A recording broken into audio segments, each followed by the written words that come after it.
And my initial thinking was, at that time, it was mid-month, and for most people that live from hand to mouth, or for people that do not have available money ready at the pick and call, it was impossible for them to just wake up and go and buy 8 bundles of toilet paper, for instance, for them to wake up and go and buy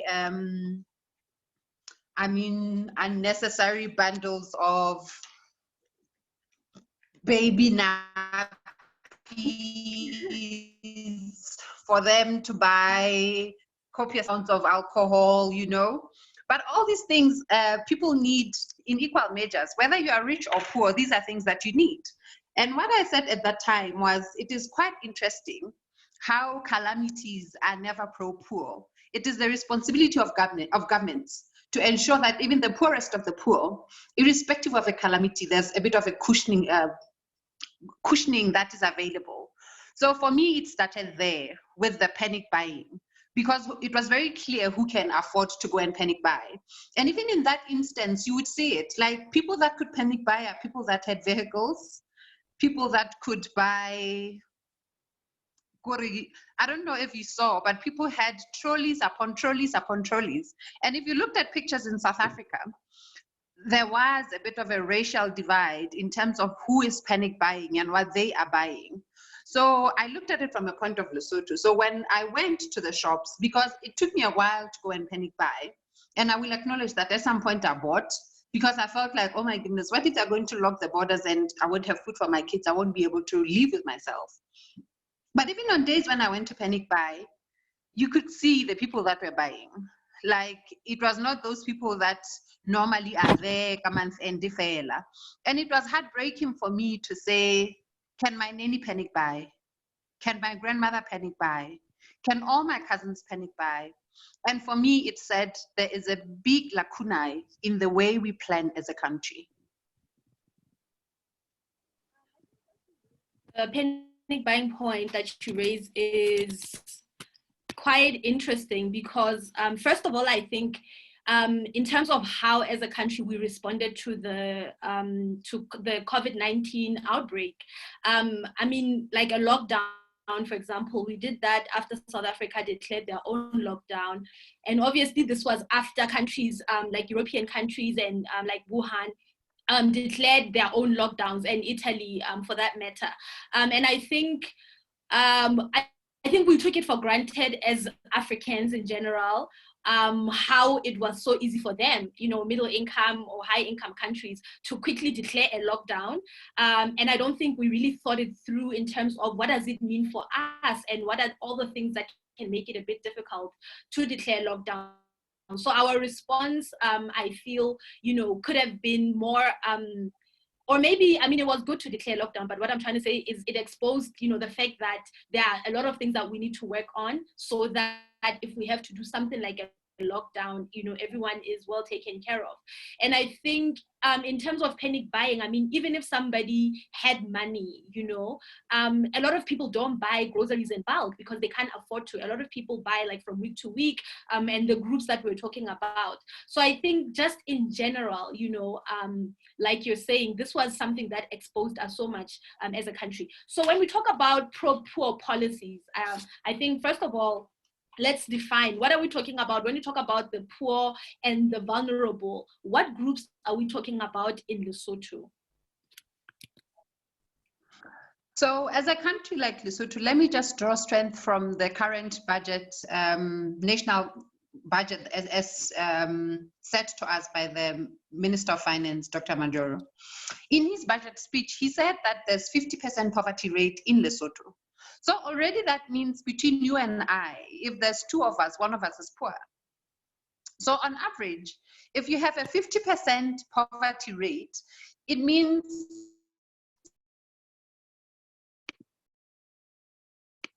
when we plan, we have 40%. Even when we go into things like our health system, for instance. So our health system is a bit elitist because majority of the people that are at the forefront in policy planning, you'll find that when they get ill, they can easily afford to go across the border. and you look at the state of our health systems. So pro-poor planning is to plan for that one person that would not have any other means but that which are provided by the state. Is when we plan for things that we can all enjoy simultaneously at the same time. And a conversation that you and I always have about pro-poor planning, an example of it would be internet. In this time, one of the things that you and I have been talking about way before COVID-19 was whether the right to internet should be a basic human right. And my argument was it would not be pro-poor. I said it would not be pro-poor because for you to access internet, first of all, you would have to have a device. Secondly, you'd have to have reasonably stable electricity. Thirdly, you'd have to have a network of sorts. So when you look at the internet, and I want to juxtapose the internet with the right to health. So for you to exist, you do not necessarily need the internet. For you to be alive, you do not necessarily need a phone. But you see, the right to health is an equalizer because it's something that all of us need at some point in our lives. When you are born, in the normalest of situations, you should be born in a hospital. When you are to die, or should you get ill, what we all need is a decent hospital. But we cannot say the same for internet. So pro-poor planning is planning for the weakest of the weak in a government setting. And the pro-poor planning comes from the analogy that we do not just enter into government. For us to be in a country that has a government, there is a social contract that we enter into with the government of the day to say, take all our rights, we give and vest them in you so that you govern us, you plan for us, you take our monies in the form of taxes, in the form of revenue, you take all these things for us, and you find a way for these things to sustain us. We no longer want to sustain ourselves. We no longer have to fight for and use might to determine who has the right to what. So if not all of us can benefit at the same time, it is problematic. Another example that I always make about pro-poor planning is the right to education. You see, the right to education is the one right that has it's like a pendulum. It can switch from the richest of the rich, but also you have to find a way for it to switch in a similar way for the poorest of the poor. Because it's only when we have access to education that we can move from one extreme to the other. So if we have proper schools, if we have schools that are, for all intents and purposes, equal and equally funded, it ensures that even my child can have things that the richest of the rich in this country can afford. And for me, that is what pro-poor planning is. Another example would be shelter. Unfortunately, COVID-19 comes at a time when it's getting a bit chilly in Lesotho. It is heartbreaking to look across the streets, particularly at night, and you see all these street dwellers, and you wonder, if we were a country that plans for its poorest of the poor, where would these people be and how would their lives be? People that are against pro-poor planning say it's more like a socialist ideology, and it takes for those that have worked really hard to give to those that have not given anything. But one thing that I want to round up with is no one chooses poverty and no one wants to stay poor. So unless we start planning for those in the poverty margins to escalate and move from the poverty margins, we'll always be in this dilemma that we're in, where we plan for a lockdown that we are so ill prepared for. All right, thank you so much. And I think I just want to highlight why this discussion is so important in this country. So just by sharing a few statistics, right? So as you mentioned, nearly half of Lesotho lives below the poverty line. So that means, about 50% of us are impacted, by this conversation that we're having. And more than that, 75% of the population are either vulnerable or poor. So that is a very significant part. Like the majority of our population is vulnerable. And this is according to the World Bank and the Lesotho Bureau of Statistics. If you think about what are the drivers of this poverty, basically it's wage gaps that exist in Lesotho, and then the lack of access to quality basic services, which is, what you've already touched on in of access to health and access to education. And the profile of the population that we're talking about is people that are in rural areas, people from female-headed households, the less educated, unemployed people, large families, and children. And if we zoom in more specifically to children, in Lesotho we have 300,000 orphans, which is about 18% of the population, and that is very significant. And then I mean, something interesting was when the lockdown was announced. In fact, even before the lockdown, I think schools already were closed, right? And a big thing that came both in South Africa and Lesotho, a big reality that we were faced with was that a lot of children that are in schools, you know, benefit from the school feeding programs. And so the question was, if you're saying schools are not open, what are you saying about these kids whose only meal is from these school feeding programs? And then if you look at our healthcare, you know, we have the highest rates of HIV and TB. And I think for me, every time I think about that, I think it's such a blessing that so far we don't have any cases, or we don't have an indication that we do have COVID-19 in Lesotho yet. Because if we did, then I think we would have the highest death rates, because our population is so vulnerable. All right. So do you want to add anything to that, Neil? Yes, I do. I wanted to say, so when we look at how the existence of COVID-19 in this time in Lesotho is important as a stimulus for proper planning. Let's just look at our health system. As it is, we only have 10 ICU beds for the whole country. 10. For a population of 2.3 billion, we have 10 ICU beds and ventilators.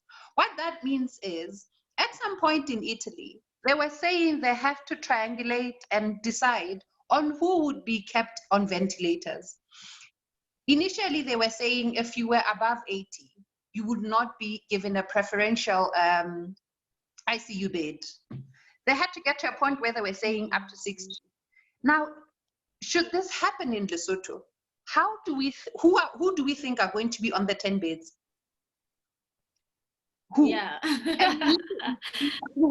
It's so frightening. It's scary. It's scary to the bone. But also, let's look at the tendencies that are brought around by COVID-19. It says for persons that already have an immune-compromised system, they are very vulnerable to COVID-19. With the second highest prevalence rates of HIV and the highest TB rates in the world, most of our TB is pulmonary. What does this mean? It means we have a population that is so prone to catching COVID-19, yet our systems and our programs are not aligned. And the question is, all along, 50 plus years of independence, how do we only still have 10 ICU beds, and yet we have 22 ministries? Even if we were to take one minister for one ICU bed, we would have been in a better situation. Now let's look at how much one minister takes. Each minister comes with 8 assistant staff. Each minister has 3 vehicles. Each ministry also has a line budget. And if you look at some of these ministry budgets, you will come to realize that there really is no need for us to have separated these ministries, but to create a modality of earning for those that are already elite. And I know I might get into trouble for this, but I always say to people, unless we stop planning for elitism, we'll always end up in such situations. If we, instead of in extending our cabinet, we had thought of improving our health system, we wouldn't be where we are today. If instead of extending our cabinet, we had thoroughly thought about an education system that is relevant, appropriate, innovative, and in tune with times, we wouldn't be talking about extension of classroom hours, because right now, the same privilege that my kids are having of being able to learn virtually would be extended to my cousins. And I say my cousins because the nature of life in Lesotho is, no matter how affluent I may be, I'm related to someone who's in the pits of poverty. Yet every single year, we fail to plan for the poor. So let me show you another thing that this time is giving for us. Look at the roads. If we were a well-oiled and well-prepared country, this would be the time, instead of only demolishing a hospital, we would be mending our roads because there's virtually no one on the road system. But guess what? We are not going to do that. Do you know why? Because we don't have the money. Every money that we have right now, we are prioritizing for this calamity. Because all along, our planning has not been to say, how do we make it easier for the poorest of the poor to exist? Another issue. When you look at the people that populate towns to be able to buy, it tells you that we have always prioritized the elite. Look at the people that are allowed to sell or trade during this time. Look at the percentage of them that are Basotho. Very few, once again. So if our planning had been to accentuate and to improve the lives of the poorest of the poor, no one would have to travel from their village to come all the way to town to buy food. Within their village and localities, they would be able to buy food. Now look at the people that have to walk on foot because public transport is very limited, and even where there exists public transport, they can only take 50%. So once again, the people that are very mobile are people that have cars. What happens to my uncle that does not have a car? He either has to walk all the way from Khubetswana to town or to wait merciless hours for that 4+1 that will come and take only 2 of them inside. So once again, even in this moment, we fail to provide for the poorest of the poor. So what I'm thinking is you cannot sow on a weeded land. I feel like what COVID-19 is providing for us is an opportunity to see the loopholes or the lacunae in our programming, in our policies, in our laws, so that we can see that maybe we have not been doing it right. Because for all intents and purposes, all this time it would have been very political to say we are only prioritizing on enterprises that are big and primarily foreign. If we had more stores in our villages that are fueled by our people, we wouldn't be where we are. So I think what you raise are really, really important points. And I think one thing that I've been feeling about COVID-19 is that, honestly, I don't think there's a leader in the world that could have prepared for this or that, actually thought about this.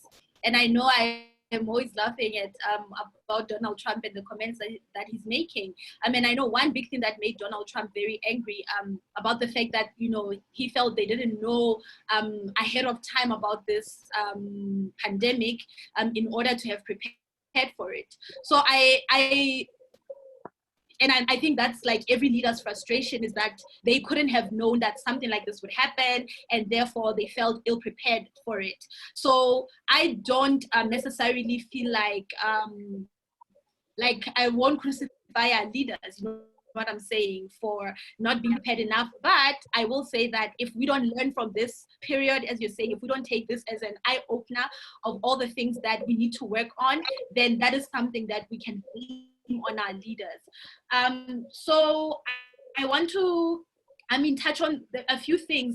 There's an article that I read that spoke about why the lockdowns are not working for African countries, and basically all the challenges that you just mentioned were really at the center. So I want us to zoom in. You've spoken a lot about education, health. We've spoken a lot about health because, first of all, this is a health crisis, in as much as it has had economic implications. I was listening to Andy Lekumalo, who's a CA in South Africa this morning, just reminding us that this is a health crisis. It's not an economic crisis. Yes, it will have economic implications, but first of all, we should remember that it's a health and humanitarian crisis. But I want us to talk about education and to zoom into the issue of education. You spoke about the conversations we've had before around internet for all, and I think we should maybe expand it beyond the internet and just say, access to technology and access to digital tools as an enabler for education. What I'm realizing is, at the time when we were having this debate and conversation, obviously there were other issues that we felt were more important, than people having access to the internet or people having access to technology or digital tools.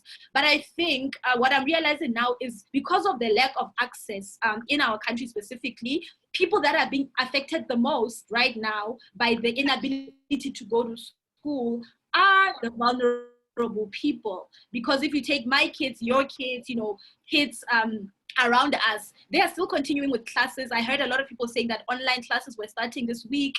People are still taking music lessons through online classes. I mean, my cousin, I've put her on Code Academy, so now she's learning how to program.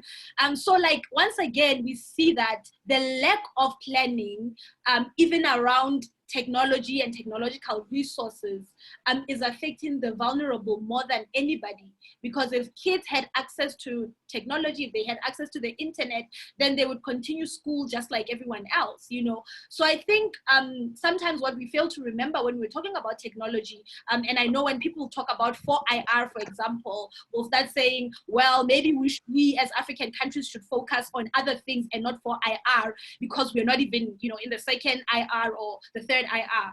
But what we fail to realize is that technology is such an enabler for access to basic services for people, and education is just one big aspect that can be affected positively by access to technology. So I want to hear your thoughts around education and the way our educational system is structured, and what you think our leaders should think about, or leaders in general, not just like government leaders, what we should think about in creating an education system that creates access to education for every single person.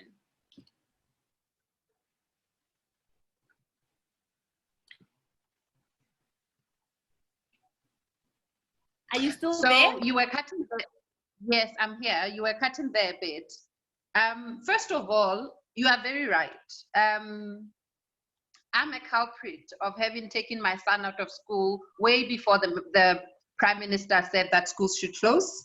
And I even took my youngest son earlier than that. But even then, I was not worried about the school program, because I remember when I went to go get my oldest son, who's in high school, by the way, from school, the principal was complaining about how he's going to miss out on school. I chuckled with him and said, you know what, he'll be fine anyway, he's just a child. But the truth is, when I made that decision to finally go and take him from school, I had already downloaded a whole learning program for him to be able to catch up with his colleagues. B, ahead of that decision, we had already had a conversation with a few of my friends or colleagues that are in the education fraternity to say, will you be able to mark my son? He'll be very offended if I mention his name. So I already had a conversation with them to say, will you be able to mark my son? And they had said yes. But also, when you look at my youngest son, who's in preschool, by the way, I was very comfortable because from 9 to 12, he's in a virtual class with students all over the world. And I feel like I'm in control and I can be able to do that because A, Wi-Fi is not an issue. B, the instruments are not an issue. But also, more importantly, the school that he goes to makes it easy for him to be able to interact at that level. And this is something that most of us fail to look at. We often think it's just about having the tools and having Wi-Fi, having iPads. It's not about that. The question is, can your kids utilize the tools that are available there and then? A small example would be how you and I are able to have this conversation with you seated in your house and me wherever I am, without A, having to break the lockdown rules, but B, being so comfortable to say, let's have this virtually and we agree and we have this and we are able to post it on another platform. People often take this for granted, but let me just let people into something that happened this past week. You shared a presentation that was made by an official on Microsoft Word in landscape so that it can be presentable. And I mean, we were chuckling at how, I don't even know what to call it, that was. But deep inside, you and I know we always have these conversations about how people are able to utilize technology to be able to be efficient in the workspace. And the question is, whose fault is it? Is it the fault of the individual? Is it are we saying those people are lazy? Or are we at a point where we want to acknowledge that probably our education system fails to make use of all these tools such that when people graduate, they're able to utilize the systems? I remember when I wanted to have Nairasha purely as an online law firm, people were complaining with me saying, oh my God, I still want to see a lawyer in person. And it took me aback. I had spent so much money in trying to have a legal tech company, but ended up having to go back to having it the traditional way because Basotho were unable to interact with me at that level. We would schedule appointments and I'd say, you know what, let's just go on Zoom and have this conversation. Then they'd say, no, I still want to see you physically. I'd say, you don't have to see me. I don't have to see you. Just pay me via EFT, via M-Pesa, and let's have this conversation going. We'll see each other in court. But Basotho is still not there yet. And the question is, can we still blame it on the individual? Like, at what point do we blame something on individual laziness? And at what point do we ascribe it to the education that people have gotten? Another example is when you were having issues at your office around computation of accounting, whatever that you do, and people did not failed to look at analytics or simple apps that you can use to simplify the work that you are doing. So oftentimes, you and I look at people like, really, are you going to say you don't know this? But the truth is our education system fails to inculcate within our people the ability to utilize innovative technologies to ease their work. And I've gotten to a point where I'm no longer able to be angry at people for not knowing certain things. And what I'm saying about this time in particular is this is a time when our leaders need to say, what else can we do? Let's say we wake up on the 1st of November and COVID-19 is history. I hope our leaders can sit down and say, what have we learned? And one of the conversations that I'm hoping they will have is how can we better prepare ourselves? Let's take a small example with New Zealand and Singapore. They've been very successful in addressing and arresting this pandemic. Part of what they've been doing so well is they have a simple and very innovative governance program that has trickled down to the poorest of the poor, such that no one is left lingering. You see, at this point, what is happening is there's a majority of kids that are not in school, not at home, not even aware of the pandemic that we are fighting. And it's not necessarily the fault of their parents. I know oftentimes I see people criticizing people by saying people don't listen. No. It's not that they don't listen. How do you stay home when you are hungry and your kids are hungry? How do you stay with kids? My kids are not idle. They are in school for half of the day.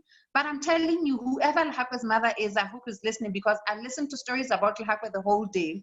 And if you are a parent whose child is hungry, whose child is not engaged, it's going to be very hard to sit still and obey the lockdown rules. So I'm hoping this is a time when our leaders take stock of what needs to change. And I feel like the easiest way to do it is to plan from a perspective of the poorest of the poor. That way the elite will benefit ipso facto.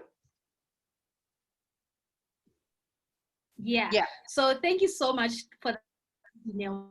So one of the questions, I was trying to go on Facebook to check some questions and comments. So one of the comments is that, currently it seems like there is no political will in general. And I mean, I don't want us to get into politics and stuff like that, but currently it seems like there's no political will from our leaders to even have these conversations. So how do we overcome that as a people? And I want to also think about what we were talking about in another conversation, about how the informal sector has been left behind, who are also obviously a very vulnerable group right now. And I feel they've largely been left behind because they don't have collective power, right? If you look at South Africa and you look at the South African Taxi Association, they have been able to schedule meetings, with people in power, and to basically say, this is how we are going to participate in this lockdown. We are not going to be completely inactive. We will drive our taxis out, and we obviously won't fill it to full capacity, but we are not going to be left out. We're not going to be affected too much, or we don't want to be affected adversely by this crisis. So my feeling is that if people like the people that are in the informal sector or different vulnerable groups, had more collective power, they would be able to hold leaders accountable. So I want to hear your thoughts around how do we start having our leaders engage with the people that are the most vulnerable, because you and I talking here, we're not even in that group. We are privileged and we have a voice, that other people don't have. So how do we make sure that these people have a voice? How do we make sure that leaders are listening and that they are prioritizing the people that need to be prioritized? So the first thing is, I think we live in a very, I'm trying to find a PC word, but we live in a very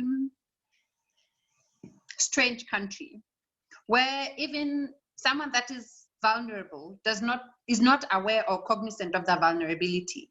And sometimes you get there and you say to him or her, I believe you can better bargain this way. And they start questioning your morals. They start questioning your intentions. And they start questioning what it is, what's in it for you and not necessarily them. And I have a practical example. So I used to run sessions for women where I'd tell them, where I'd say, let's have conversations around marriage, around divorce, around maintenance. Initially, I used to do them for free. But you see, the same people that I was thinking, I need to do this for free so that every woman can come, they would not turn up. And they would not turn up because they would say, what's in it for her? She gets copious amounts of money and then she's just using us for pictures. The moment I started making them paid events, very few Basotho could come.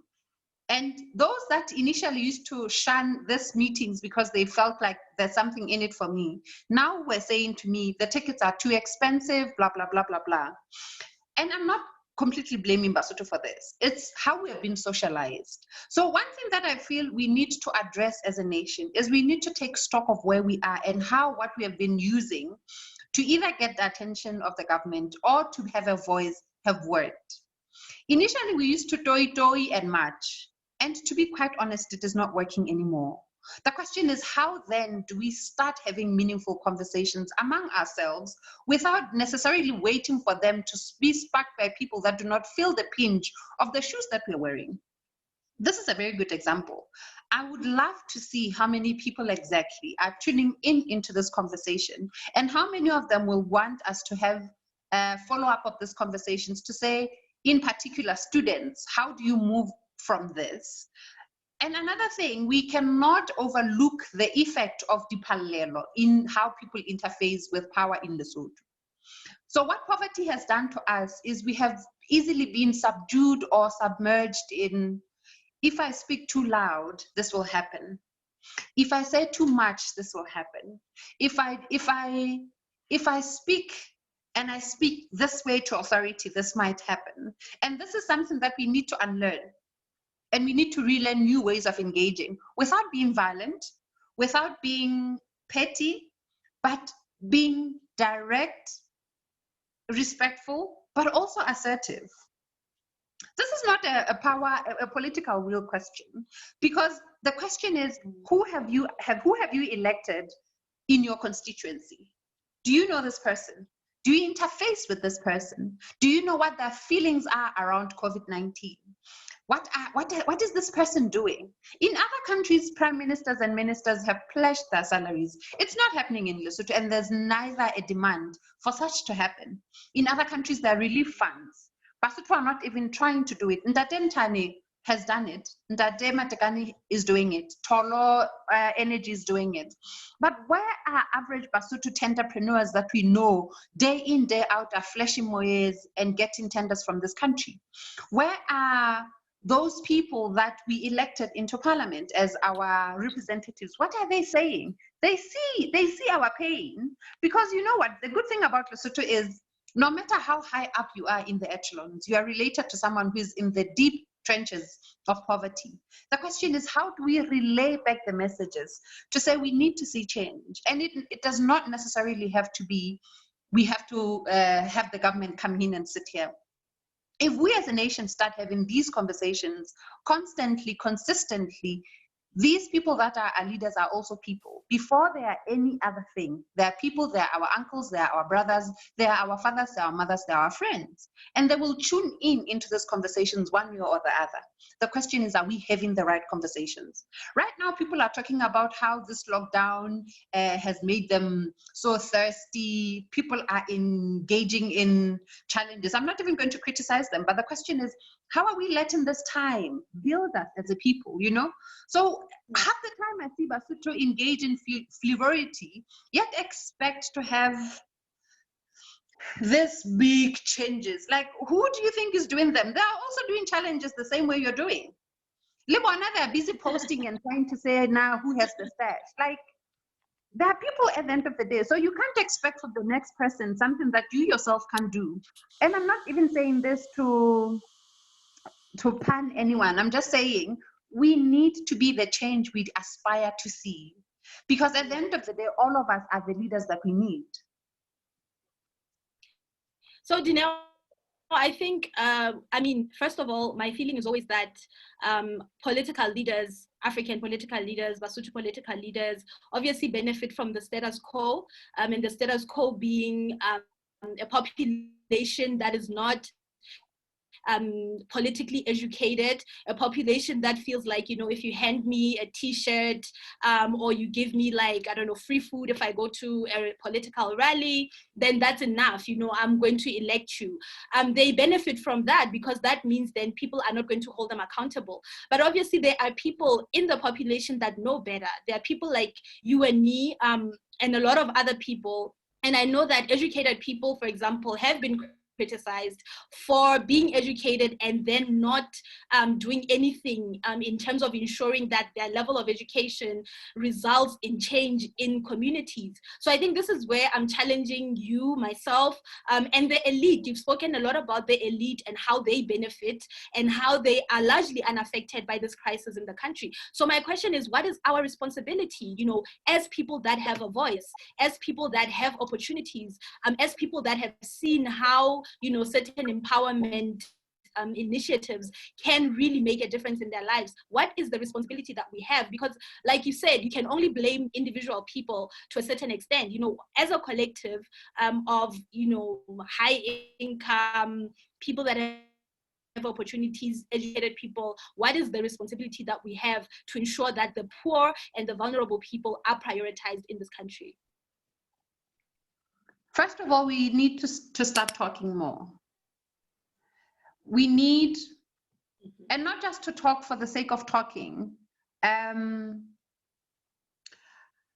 don't even know how to properly phrase this because PC is a challenge, but we need to have, do you know that whole thinking that you don't know what you don't know until something that you don't know faces up on you? So I feel like unless we need to have this conversation so much that the average Mosotho starts questioning it, because it's only when we start questioning that we aspire to know more. But our silence and our being complacent in this scenario and taking part in flavory is what results in a community or in a population that remains in this lull, number one. Number two is we have to take decisive action. You ask this question so many times, what it would take for professionals or for adequately educated persons to go into party politics. And people often look at it as a joke. I was saying to someone, the way Dikeledi always asks this question and the way people fail to see what this question is asking of them is painful. So I recently started journaling the lockdown. And what I have seen is there's a lull that comes with power and privilege. This lull is brought about by the fact that these are not your realities. So unless we interface more with true Lesotho, we'll always start thinking, oh my goodness, what do you mean you don't have Wi-Fi? Can we Skype? You know, look at the examples. I was laughing with a friend of mine when the lockdown was initially put in place, and there was an infographic that said, stay at home, stream a movie.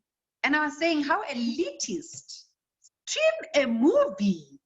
When people are still are complaining day in, day out about how weekly bundles are depleted in no time, you have the audacity to post an infographic that says, stream a movie, you know?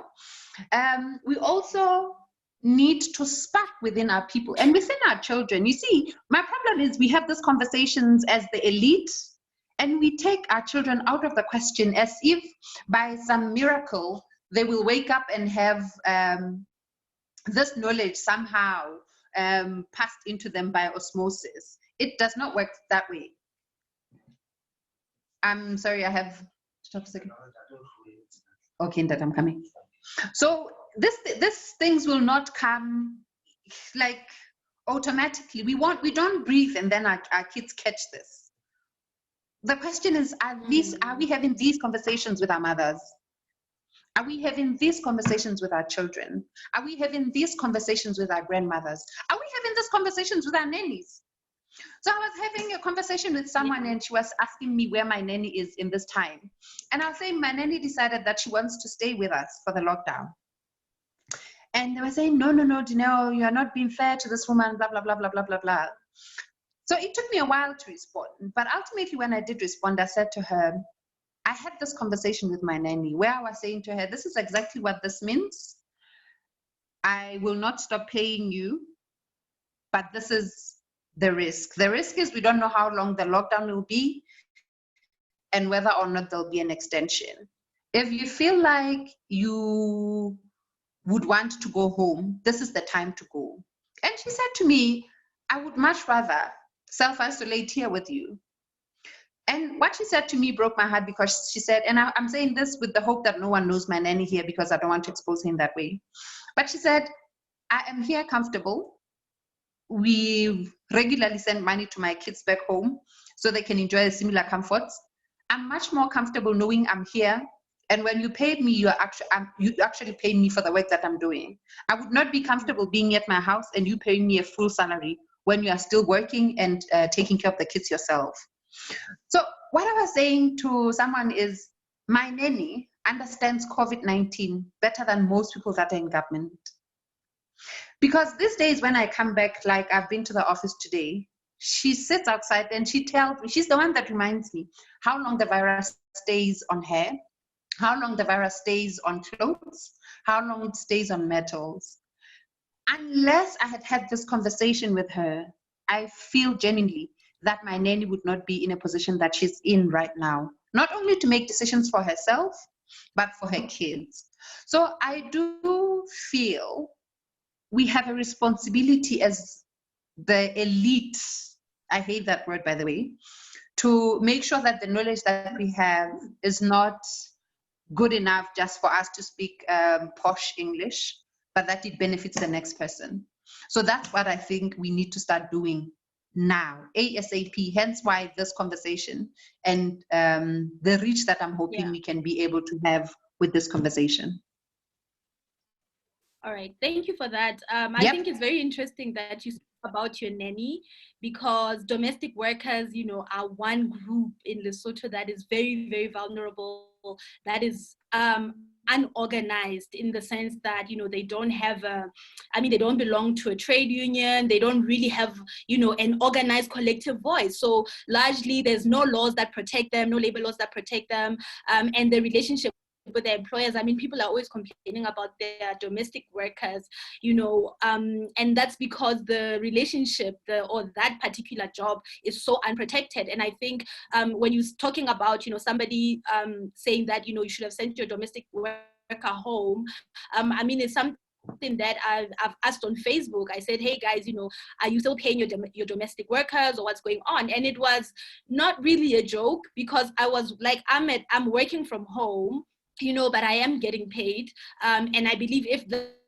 like the work that I was doing, if I wasn't able to do it like online, I would still get paid because, you know, I'm still employed there. And I think the question of, you know, are people paying their domestic workers right now, even if they're at home, not able to be at work? That's a very important question. And when we talk about providing relief, the government has spoken about a relief fund, and we talk about giving employers relief so that they're able to pay their employees. Are domestic workers, you know, defined as employees? That's something that we need to ask. You know what I'm saying? I want us to get into another very important topic that is part of what we're talking about today in the last 30 minutes of our talk, and that is, you know, women, vulnerable women, women that are affected by gender-based violence. I mean, one really important thing that I realized I hadn't even considered was what the lockdown means for women that can now no longer go to work or no longer go to wherever it is that they consider to be, you know, a safe haven to escape for a little bit any gender-based violence that they're exposed to at home. You know, what does the lockdown mean for them? This is something that I know you're very passionate about, and I'd love to hear your thoughts around that.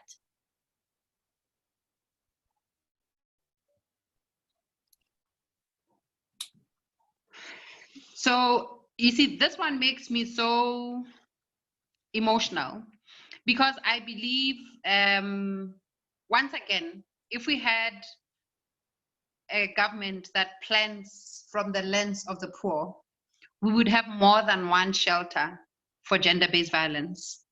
We would have a designated line in every district for gender-based violence. As it is, we do have the Nokaneng app, but the question is, what if someone that is being violated is in Mokgotlo, and the rules of the lockdown make it impossible for someone to travel from Mokgotlong all the way to Masego? What does this mean? In South Africa alone, on day 5 of the lockdown, the GBV call center had received 87,000 claims for domestic violence. I was watching Lesotho television yesterday. They said the increase in rape instances and gender-based violence is so high that just in this period, a 6-year-old boy was sodomized. I have forgotten the actual statistics, but there is an increase in cases of gender-based violence and rape. Now the question is, when we were going into this lockdown, does it feel like at any point our leaders sat down and said, this is going to be our plan as regards women, as regards persons that are vulnerable to domestic violence or gender-based violence? If yes, what is our relief? Already the lockdown rules demand that for you to be able to leave from one point to the next, you either should have a permit or you're going to buy food or medicines. What does it say about escaping a violent partner?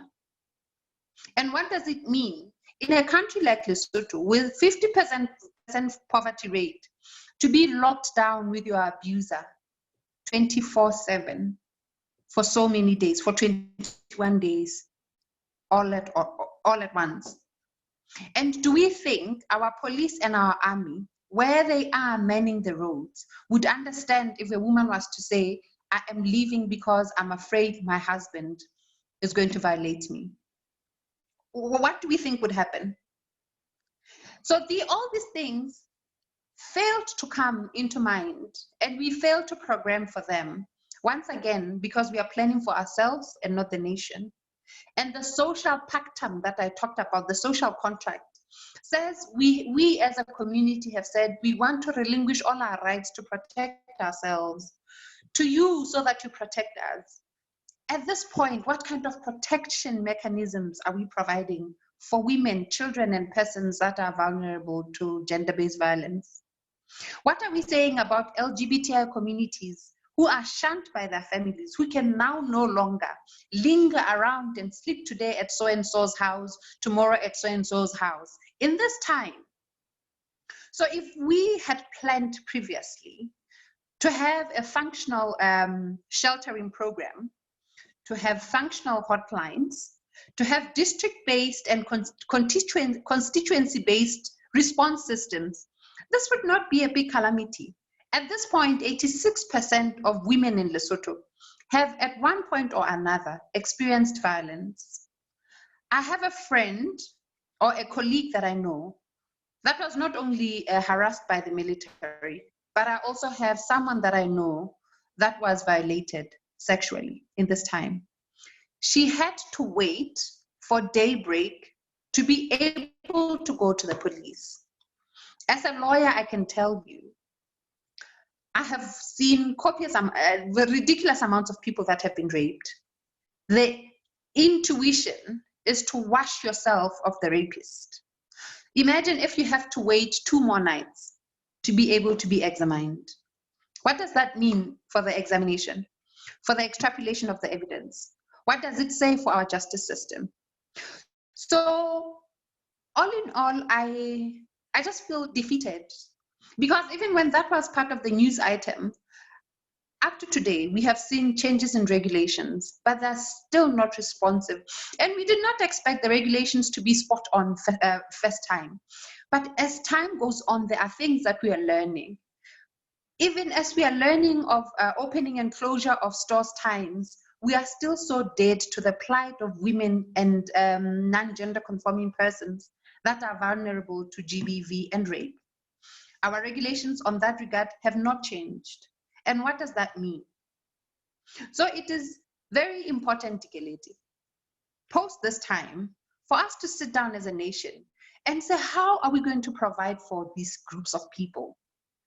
What would it take for us to have, if it took us a week to have a hotline for COVID-19, this says we can have a district-based hotline for every district, for GBV, for rape, for persons living with HIV, for men that are facing stigma of any sort. It means we can have a system. The other day, I was privy to be in a meeting with government ministers, and they had their colleagues that were not in the room join on Zoom. What this means is we now are getting to an idea where we see that we need technology and we need stable internet. What are we doing in this time to take stock of what we need to change? And how are we preparing ourselves? Like, how are we emptying ourselves of life before COVID-19 to prepare ourselves for life post-COVID-19? Unfortunately, this is not the first time that a calamity of this sort has affected Lesotho. When you talk of people in Lesotho, they'll tell you of Mugakallan, the Italian flu that spread through Lesotho in 1920. Unfortunately, we learned very little from it. It would be such a disservice to not just ourselves, but to our children and our children's children, if we are going to ignore this window of opportunity that is coming at us now, to plan for a better Lesotho, to program for a better Lesotho, to legislate for a better Lesotho. And it starts with those small things that are challenges. And this is by no means me saying, oh, they are so useless, look what they failed to do. But this is me saying, because God is very faithful and He's perfect, He has provided for us an opportunity to see ourselves the way in our nakedness. Like this for me is like in that moment when you are bathing and then your towel drops when there are guests. All right. You know, so this is the opportunity for us to say, what do we need to fix? And what would it take for us to fix it? And more importantly, for Basotho that are learned and educated to raise their hands and say, I'm available for this. I'm good for this. And this is how I can impact in the development of a new era, Lesotho. All right, thank you for that, Dinelle. I think, I mean, you've just said a lot about gender-based violence, and I think you really covered all the talking points that I wanted us to cover. And I think what's so important, what I'm realizing is that, you know, a lot of us have focused so negatively on COVID-19 and the economic impact and all these things. But when I think about how basically the fact that we've structured our economy in a certain way was also limiting us in terms of being able to include all these vulnerable groups of people. And as you were talking, I thought about the physically impaired people and how they are not included, in our organizations currently because of, they are not able to come. The physical locations are not structured for them. But I think the fact that we are now working remotely is saying to us, if we're able to do some of these things remotely, then anybody can work from the comfort of their home, even if they're physically impaired. So I think this is just an example of the opportunities that COVID-19 is providing us in terms of inclusiveness in how we're building our economy. So I want to address a comment that somebody posted on Facebook, saying that it feels like we're focusing too much on, political leaders and that we're giving them too much power, which is something that I feel young people like to say. And I just want to share why I think we need to engage our political leaders. It's as if people are saying we need to achieve all these things around our political leaders because we can see that they don't have will. And that they just not capacitated to fulfill on these things. And you just spoke about an issue of legislation. If we want to achieve half of the things that we're talking about, someone has to legislate them. Someone has to make them into policies that can be enacted by citizens, by the private sector, by even the government. If you want to achieve anything, especially something that is around inclusiveness, then you have to have policies and legislation around it. And that's why, guys, young professionals, we cannot go around politics. We can't go around political leaders. We need to have this conversation, and it needs to actually rotate or be focused around the government and their ability to deliver. So Dineo, just we're finishing off. We're in the last 15 minutes of our conversation. I want you to share with us what we can take away. If I'm an ordinary Mosotho person who wants to start holding leaders accountable, first of all, so when leaders start campaigning, when it's time for the next election, what is it that we should be insisting our leaders talk about when they talk about policies that are pro-poor? So the first thing that I would want to say is, and maybe as a direct response to the person that is saying we're giving too much power to politicians, I'd say try building a hospital, honey. Try building a hospital without the government. Then you'll see how that will fall flat on its face. As much as we would love to be able to do things without the government. Obviously, for us to have this call, we did not need the government, but we need to live in a country that allows for freedom of speech, because this conversation would not fly in other countries, by the way. So we do need to engage politicians, because whether we like it or we don't, we need the government for us to be able to exist within the perimeters of the law. Now, what I would want to see, or what I think would be important for us going forward to ask our political leaders, number one, what is your plan beyond just Dipalere? We are no longer a nation to be promised roads and bridges, and I'm not even trying to say roads and bridges are necessary, but the world that we are living in the 21st century requires more from us, more than just roads and bridges. What are your plans? What are your implementation modalities? What are your key performance indicators, and how are we going to be able to measure this? I want us to ask our leaders, what are your views about women? What are you promising us about equality? What are your plans around equity? How are you going to implement them? Show us your key performance indicators and show us how we can hold you accountable. I want us to ask our leaders about innovation. How are you going to make sure that as a country that is completely landlocked, we can innovate to stay relevant in the politics of the world, but also sufficiently able to provide for ourselves and to allege and assert our independence without over-reliance on South Africa? What are you promising us? What are your key performance indicators? And how are we going to hold you accountable? Lastly, I want us to have leaders that we can question, that we can have in conversations like this, to say, okay, fine, minister, potential prime minister, what are your plans about our finances? How do you foresee us being completely running this country without the need for assistance? How are you going to finance the capital budget? And what is it going to do? In how long? Where is this money coming from? How is this capital budget going to create revenue for the country? What is your revenue plan beyond just collecting from LRA and SACU? Because right now we are about to face a future that none of us have ever gone through, where there'll be no SACU revenues and no LRA revenues. What is your plan, Mr. Minister? What would happen to us, Mr. Minister, if the revenues suddenly go dry? What are the reservoirs? How are you going to ensure that they grow for this country? Mr. Minister, what kind of education do you want for our children? And how do you see it fitting directly into the developmental goals that you have for our people? Mr. Minister, where do you want to see us in the next 20 years? And what plans do you have in place to ensure that we get there? And what are your hallmarks? Where are your pointers? At what point would you say indicator 3 happened? We had Vision 2020. We are 4 months into 2020, and no one is asking, and none of our ministers, one of our leaders are coming up to say, this is how far we are with Vision 2020. Because we failed ahead of time to ask them, what are our plans for reaching 2020? What hallmarks do you have to ensure that we get to 2020? Where will be our testing points for our suitability to get to 2020? Interestingly enough, I was looking at Vision 2020, and I was seeing that had we adhered to what we had said we would have done by 2020, probably COVID-19 would not have found us as vulnerable as we are today. But guess what? We all slept on the idea of keeping governments accountable as that time was going.